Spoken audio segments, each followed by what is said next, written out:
Hello everyone, and welcome back to our Australian Outback adventures, where we have our new food trucks! I love these things, look at them! I absolutely adore the new food trucks. Oh my gosh, the things that people can create on the workshop are just absolutely stunning.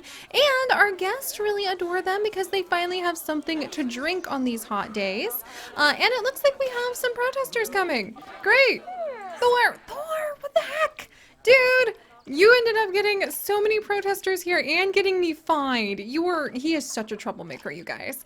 He is just such a troublemaker. But he is our Thor, who now has a very wonderful mate of his own named Red. Hopefully they will think about having some koala babies pretty soon. So far he hasn't shown any interest, but I'm sure with time going by, eventually he might be interested. Also, I can't believe he wants more hard shelter, even though they have like all of these little houses.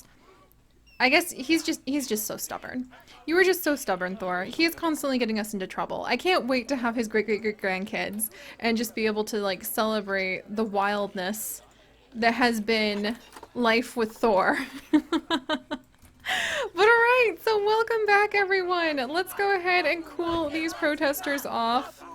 Quite literally. In fact, let's cool them off quite literally by putting a really nice... Here, you guys all need to just like cool it.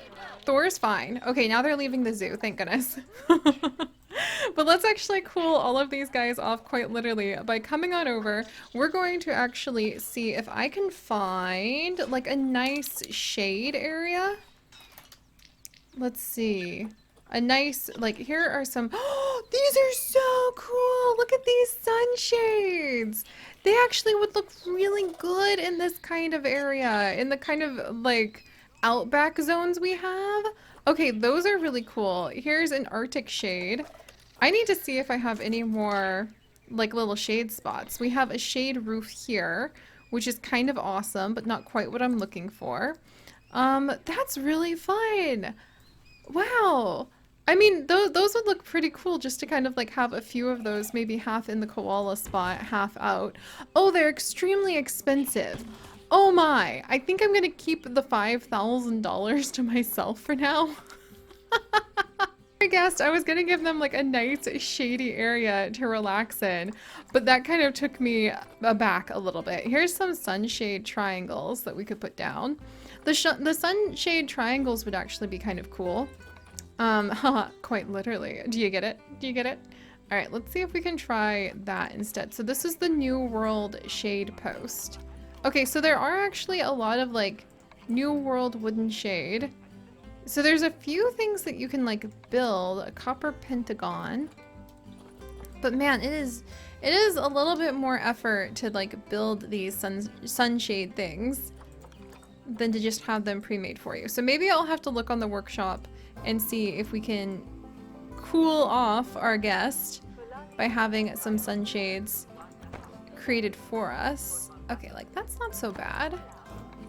All right, maybe I can do this after all. I'm feeling a little bit more hopeful. I don't know how sunshades are supposed to work.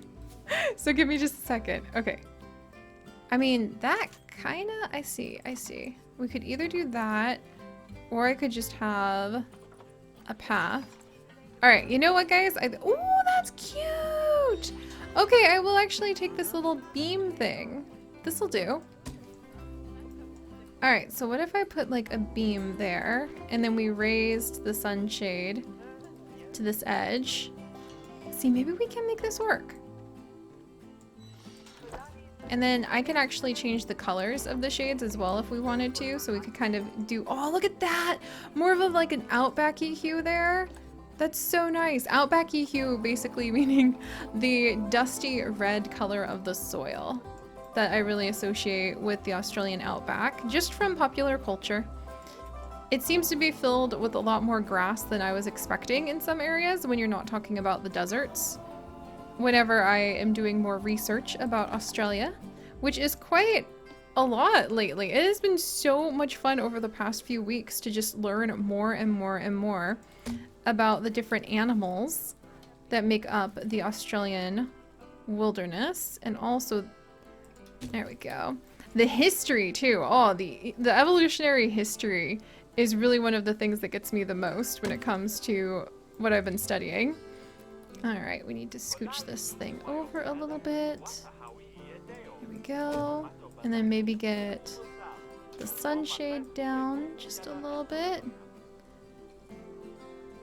Okay, and then we need to lower it just a teensy bit. Same thing over here.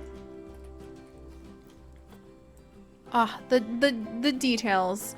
The devil's in the details, friends. And I think that Mima is going to be very happy that we have somewhat figured out sunshades. That'll do! That'll do in a pinch, won't it? Alright. And actually, to kind of mark, like, making this comfortable for our guest, it's not 100%. I need to kind of even it out a little bit. But to make this really comfortable for our guest, let's actually sneak a cooler in under the sunshade. And let's sneak it in with some plants. So I'm going to put this over here. And then we're going to drop it into that range. And then we're going to add some of the Australian plants. So we want theme. We want Oceania. There we go. And then let's see if we can like get like maybe a couple century plants or where's those beautiful like blood bushes that I really like a lot. Let's see, we could get some of the grass. Oh, that'd actually be really nice just to put like some of the little grass there. But let's try some of, can I put a tree fern down? I mean, that would be really cool, but people would get stuck in the tree fern for sure. All right. The crimson turkey bush! There we go. That's the one I was thinking about. There's also an apple tree. The wattle bush! Where are my wattles? I don't know why I love the wattle bush so... I just love it. Come on.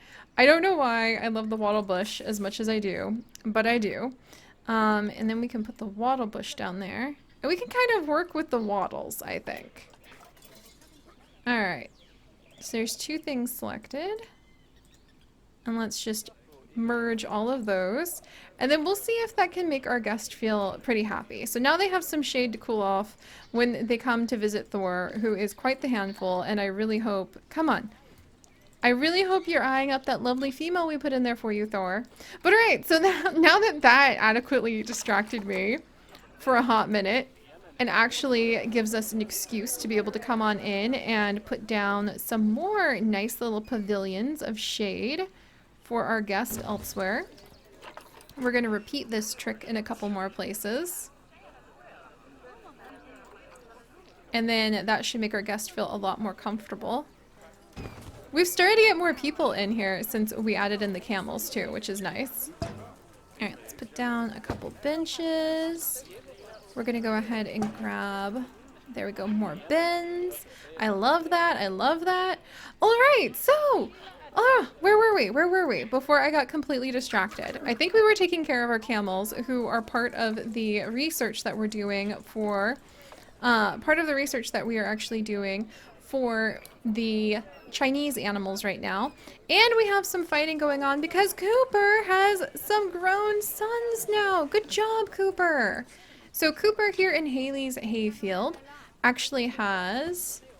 he has a son named Cooper. Oh my gosh. What? His son named Cooper has actually... Okay, Cooper the second has actually taken his place. I can't believe that. We're going to go ahead and send Cooper the second to the Trade Center because I think that Cooper the first might potentially not be around for a super long time due to his age. How are all of his other children? We have a whole bunch of other children, including Ritsu, who is his daughter, and she actually needs renamed, and we're going to move her in here to hopefully become a healthy mate for Zazzle. So Ritsu, I don't believe we ever gave you a proper name, so let me pull up the name list from some of you guys. And Ritsu's going to be renamed to Grace, which is such a nice name. And Grace, I'm so excited you're tickled that we're doing some Australian animals. It seems that you are from Australia, my friend. And then down here we have a couple Joeys. This little guy is really cute, and he's going to be named Austin, after Brooklyn Austin. And I am so happy that you get to be added in. And then this little guy is going to be named Lee. After Lillian. So Lillian, I'm going to change your name to Lee for our little male kangaroo over here. And that should name everybody. Good. How are our dingoes doing? We haven't really had as much dingo time as I wish we've been able to do. Liv and Paris are already super old. Oh my gosh.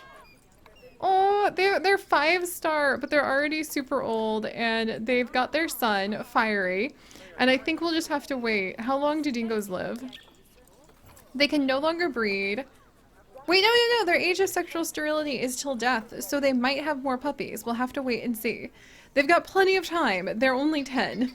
So even though they're classed as elders now, they very well may have more pups. See, these are the kinds of facts we need to be teaching our guest, so let's actually grab some more education units covered in staghorn ferns, which makes me very happy. Alright, there we go. And put them down over here, because I feel like people need to know more about dingoes. There's dingo information there. Here's dingo information here. No! You were supposed to live to 18, Paris! What is this? No, don't tell me! No, Paris, no! Come on, old man! You're only 10! You can live to 18! Life expectancy, 18! What is this? Your longevity! He just... Oh, this is a tragedy, guys. Just as I was saying that we had plenty of time. No! Oh, Paris! Oh, that's too much. I can't believe that. I can't believe that. Oh my gosh. And Lily. She's just literally, legitimately frozen. I'm gonna put her in the trade center I'm gonna put her in the trade center for just a second. Because you guys, like, dingoes are intense in their social connections. When they are in a social unit, they're really in a social unit. You don't want to lose your dingoes. Oh my word.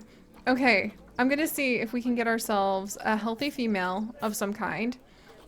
That will be... Okay, fertility is very low on these guys. Okay, Poppy. We could get this dingo. Here's Isabel. I mean, okay, I think I want to find a dingo female. Oh, and our camel is having babies right now. What the heck? Okay, this is a really good dingo female, and she has yellow-orange sandy fur. She's gonna come in and be Fiery's new mate, and we're gonna have to see if she will allow Liv to return to the pack. We'll have to check that out. But we have camel babies. There's gonna be some new little humps bored into our camel area, which is gonna help us out with our research, which means that we need to go ahead and we need to start naming our camels. And this one's gonna be named Horse. Horse the camel, after Horsey Horse. Horsey Horse. I am... No, Willow, the koala has just died. Oh, jeez. It's a cycle of life and birth, and this is the cutest little camel. I haven't even had a chance to tell you guys what I have learned, and I have learned a lot about the wild Bactrian camels. Bactrian? I'm gonna go with Bactrian. Bactrian, there we go. But I haven't even had a chance to tell you guys what I have learned about wild Bactrian camels since we last got together, because holy cow, when I mentioned that we were looking into these to my husband, I learned quite a bit. Like that there's actually a subspecies of critically endangered Bactrian camels. Bactrian camels. What a healthy baby boy! We're actually gonna name him Fox. His mother is Horse and he is Fox after Cyan Fox, which is so much fun. Oh my gosh. So that's really adorable, and he is super healthy. Yes. Oh my gosh, Mima must be so happy. And that also means that we have completed a new step in studying some of the Chinese animals. So his birth has made Mima drop 25 conservation credits into our pockets, which is just fantastic. Is our other camel pregnant yet? She's pregnant! Yes! Okay, so we need to rename our healthy male because he is clearly doing really well for the camel groups. And we're gonna name him Wilt, after Lacey Wiltshire. So Lacey, thank you so much. I'm so excited that you're enjoying our adventures. And then over here, we are going to name this female that we have got. Ooh, Dia! What a lovely name! So we have Wilt, Dia, and Horse, which I really love. And I think we need to get more camels because we have a really healthy male. And I want to keep those camels coming. And I think that the camels can only give birth, yeah, the camels give birth every 2 years. So it's going to be another 2 years before we see more babies from Wilt. He's actually super young. They have a life expectancy of 40. He's 8. There's a lot of time to work on getting, yeah, a lot of time to work on trying to get more camels. But I just want to go ahead and see. Let's come on over. There's a lot of females available all of a sudden. I do not want any more dingo females, though. I'm good up on the dingoes. We need to try to get some healthy dingo populations going. That's one of my goals. And let's try to get maybe 2 more females in here. And we'll see if that makes things a little too small. If we need to expand our camel, like, capacity. Our capacity. Camacity, can I say that? Can I make a terrible pun out of the word capacity and camel? Will you guys let me get away with that? Alright, meanwhile, I'm going to see if Liv can return to here. If she cannot, we might move Liv to like a little retirement section of her own back here, and she can kind of become a mascot for this area where nobody is really interested in Thor. He better give me some cute koala grandbabies. That's all I want from him. And then we're going to move over here to our newest addition. And we're actually going to go ahead and name this dingo to Queen. So after Queen Suicine, actually, let's name her Sui. Or like Sue. I kind of like that. Queen Sui. There we go. Oh, I love her. And she, right here, Sui is actually a yellow-orange dingo. Liv is still our only, Liv, who is pretty old, is still our only yellow, she's yellow-orange sandy fur. Interesting. And her coloration is actually quite unique. What I was reading is that the dingoes who have a more white color fur pattern are actually from a specific lake region, which really intrigued me. Oh, what the heck? We just had another camel! Oh my word! And Mima was so happy she slipped 50 conservation credits into our pockets. I don't see any shirts possible just yet, so I am a little nervous about this. Are we fighting or playing? Oh, I think we're playing! Okay, so we put Liv on contraceptives. And yeah, Sui is actually now the alpha female. Good, good, good. So she seems to have accepted Liv, which makes me really relieved. Alright, let's come over and check out our camel populations. Oh, this is so exciting! And they're still good on space, yes! And look at our little camel babies! Can I tell a difference? Here's Fox. So Fox has a sandy wool coat, and he does look a little different from another healthy male. But he also has a sandy wool coat. So do I have any... And then this is a cream wool coat. That is a face, alright. That is a face. Alright. I guess the sandy ones are like a little more brown. Dia has a cream wool coat. So I think the sandy ones kind of have a little bit more of a brown tone to them. Yeah, you can see it a little bit better over here. This is one... Wilt is one happy male. He has got quite a bit going on right here. Alright, so there's Horse, there's Fox, and here is our newest little baby, who we're actually going to name Case, after Frost Fox Case Bolt, who has been, hey, Frost Fox, a community member for a very long time. I am so excited to see you. Then we've got, oh, Sharon, hey! Sharon is another long-term community member, and Sharon now gets to become one of our lovely camels. I hope you're alright with that. And then, oh my freaking gosh, I am so tickled. Nala, who is another one of our great long-term community members. Thank you for leaving a comment in our previous videos, because all of you guys just got picked by the random generator. That is just fantastic. There we are. Now we have a whole bunch of camels. We have a new dingo, which makes me very happy. And hopefully Thor will give me some grandbabies. Maybe he's bored. Thor, come on, dude. And now Red is thirsty. Red, come on. All you gotta do is come on down. You should be getting enough food from your eucalyptus leaves that you don't need to worry. Thor, dude, you get down here too. Get down here. Like, look deep into her tiny little eyes. And, like, think about, oh, koalas, I swear. Smooth brain silliness. And then hopefully people are comfy while they're hanging out under, like, these shelters. So I think we need to work on, like, guest happiness pretty soon. Oh my. Yeah, we do need to work on guest happiness a little bit because we have a lot of unhappy guests mixed in. I'm really proud about the camel, like, expansions that we have now done with more camels all over the place. Guests seem to be pretty happy about that too. And I think we need to finally turn our attention back over towards our koala fields so that we can start filling in. I updated all of the space that we have earned so far from the birth of our koalas. I want to start filling this in, and I want to get some cassowaries in here. Like, are you kidding me? Of course I want to get some cassowaries in here. And because we are currently working on a special project from Mima, I'm going to say, to breed up animals from China, I would like to get ourselves some more animals from China that would fit for the Australian Outback Zoo as well. I'm thinking pangolins. So, if you guys could, do please leave a like for our shady new spot and the many humps on our new camels. And if you would like to join us on this and literally thousands more adventures, do please consider subscribing. But most importantly, my friends, stay curious. And I'll see you guys next time. Bye-bye. They're so noisy.